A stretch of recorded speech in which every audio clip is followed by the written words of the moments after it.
پاکستان سفارتی محاذ پر فاتح قرار، جنگ بند کرانے کے بعد وزیر اعظم شہباز شریف کا ایرانی صدر سے ٹیلی فونک رابطہ، خطے کی موجودہ صورتحال پر تبادلہ خیال، دونوں رہنماؤں میں 45 منٹ گفتگو جاری رہی۔ وزیر اعظم شہباز شریف نے ایرانی صدر مسعود پزشکیان کو جنگ بندی معاہدے پر مبارکباد دی، مذاکرات کے باضابطہ آغاز اور خطے میں امن کے اقدامات پر بات چیت۔ وزیر اعظم شہباز شریف کا خطے میں کشیدگی کم کرنے اور جنگ بندی قائم رکھنے کی ضرورت پر زور، کہا کہ پاکستان خطے میں امن، استحکام اور مذاکرات کے فروغ کے لیے سفارتکاری کی بھرپور حمایت کرتا ہے۔ دونوں رہنماؤں نے خطے میں جاری کشیدگی کو کم کرنے اور باہمی تعاون بڑھانے پر اتفاق کیا۔ پاکستان اور ایران کے درمیان قریبی روابط اور تعاون مزید مضبوط بنانے کا عزم۔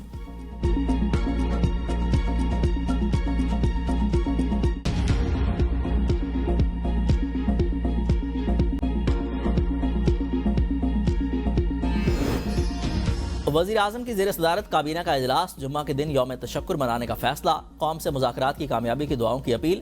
ذرائع کے مطابق وزیر اعظم نے فیلڈ مارشل سید عاصم منیر کی کاوشوں کو خراج تحسین پیش کیا۔ فیلڈ مارشل عاصم منیر کے لیے بھی کابینہ ارکان نے ڈیسک بجائے۔ کابینہ ارکان کے وزیر اعظم کو مبارکباد۔ وزیر اعظم نے وفاقی کابینہ ارکان کو موجودہ صورتحال پر اعتماد میں لیا۔ کابینہ ارکان کو مٹھائی کھلائی گئی۔ وزیر اعظم کی صدرداری سے ملاقات ہوگی۔ وزیر اعظم مشرق وسطیٰ کی تازہ ترین صورتحال پر صدر کو بریفنگ دیں گے۔ وزیر اعظم کا جلد قوم سے خطاب بھی متوقع۔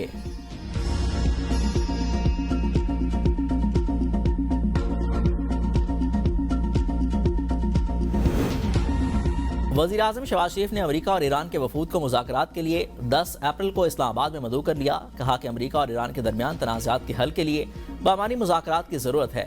اسلام آباد مذاکرات کے ذریعے پائیدار امن کے حصول کی امید ہے۔ پاکستان خطے میں امن و استحکام کے لیے کردار ادا کرتا رہے گا۔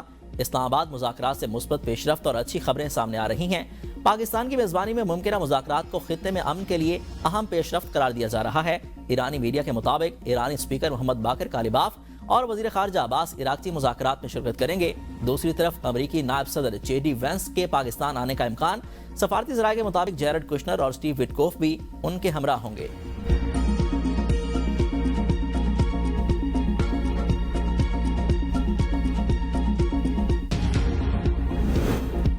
مذاکرات کے لیے ایران نے 10 نکاتی ایجنڈا بھجوا دیا۔ ایران نے امریکہ کو یقین دہانی کرائی کہ وہ جوہری ہتھیار نہیں بنائے گا۔ دوسرا مطالبہ کیا گیا کہ ایران اور اس کے اتحادی گروپوں کے خلاف ہر قسم کی جوہریت کا مکمل خاتمہ کیا جائے گا۔ ایران کی تیسری شرط ہے کہ خطے سے امریکی افواج کا مکمل انخلا اور علاقائی اڈوں سے ایران پر حملے کی پابندی عائد کی جائے۔ مذاکرات کے لیے چوتھی شرط رکھی گئی کہ ایران کے قواعد کے تحت اپنا حرمت سے 2 ہفتوں تک محدود تعداد میں جہازوں کی آمد و رفت ہوگی۔ 5ویں شرط میں مطالبہ کیا گیا کہ ایران پر عائد تمام بنیادی، ثانوی اور اقوام متحدہ کی پابندیوں کا خاتمہ کیا جائے۔ چھٹا مطالبہ کیا گیا کہ ایران کے جنگی نقصانات کے ازالے کے لیے سرمایہ کاری اور مالیاتی فنڈ کا قیام کیا جائے۔ ایران کا 7واں مطالبہ ہے کہ امریکہ کو ایران کے جوہری مواد کی افزودگی کے حق کو تسلیم کرنا ہوگا۔ 8ویں شرط رکھی گئی کہ ایران کو علاقائی ممالک کے ساتھ امن معاہدوں پر مذاکرات کی اجازت دی جائے۔ ایران کی جانب سے خطے میں تمام مزاحمتی گروپوں کے ساتھ عدم جہریت کی پالیسی میں توسیع کا مطالبہ کیا گیا۔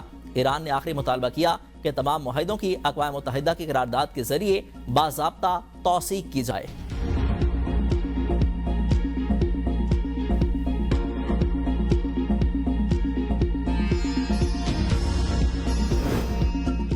صدر مملکت آصف علی زرداری کا امریکہ اور ایران کے درمیان جنگ بندی کا خیر مقدم۔ کہا کہ جنگ بندی خطے میں مذاکرات اور استحکام کے لیے ایک بروقت قدم ہے۔ پاکستان نے ہمیشہ کشیدگی کے خاتمے اور انسانیت کی بھلائی کے لیے کام کیا۔ پاکستان کو امن کے لیے دانشمندی اور عزم کے ساتھ قیادت کرنے پر فخر ہے۔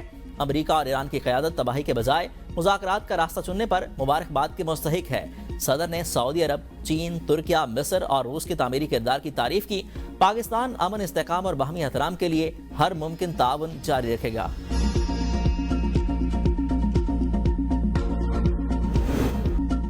پاکستان مذاکرات اور سفارتکاری کے ذریعے خطے میں امن کے فروغ کے لیے سرگرم۔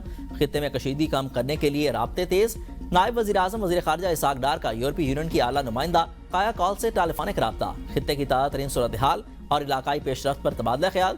کایا کالس نے پاکستان کے کردار کی تعریف کی، مکمل حمایت کا اظہار۔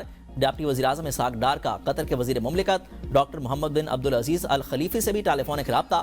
خطے کی تازہ ترین صورتحال پر تفصیلی تبادلہ خیال۔ پاکستان کی جانب سے خطے میں امن و استحکام کے لیے جاری سفارتی کوششوں پر بریفنگ۔ قطر کے وزیر مملکت نے پاکستان کے تعمیری اور مثبت کردار کو سراہا۔ قطر کے وزیر اعظم وزیر خارجہ شیخ محمد بن عبد الرحمن ال ثانی کی جانب سے نیک تمناؤں کا اظہار۔ نائب وزیر اعظم اسحاق ڈار سے چینی سفیر کی ملاقات۔ چین کا مشرق وسطیٰ اور خلیجی خطے میں پاکستان کے تعمیری کردار کا اعتراف۔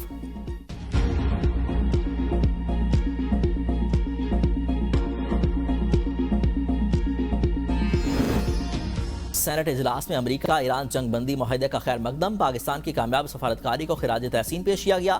وزیر قانون اعظم ندیر طارڑ نے اظہار خیال کرتے ہوئے کہا کہ امریکہ اور ایران نے ہماری کوششوں کو مد نظر رکھتے ہوئے مذاکرات کا انتخاب کیا۔ پی ٹی آئی کے پارلیمانی لیڈر بیرسٹر علی ظفر نے کہا کہ بطور پاکستانی مجھے اس جنگ بندی کی بہت خوشی ہے۔ سیز فائر کو خراب کرنے کے لیے اسرائیل ابھی بھی لگا ہے، یہ وقت ہے کہ ریجنل سیکیورٹی فریم ورک بنایا جائے۔ پیپلز پارٹی کے رہنما شہرمان نے کہا کہ پاکستان کی قیادت عالمی سطح پر بہترین سفارتکاری ادا کر رہی ہے۔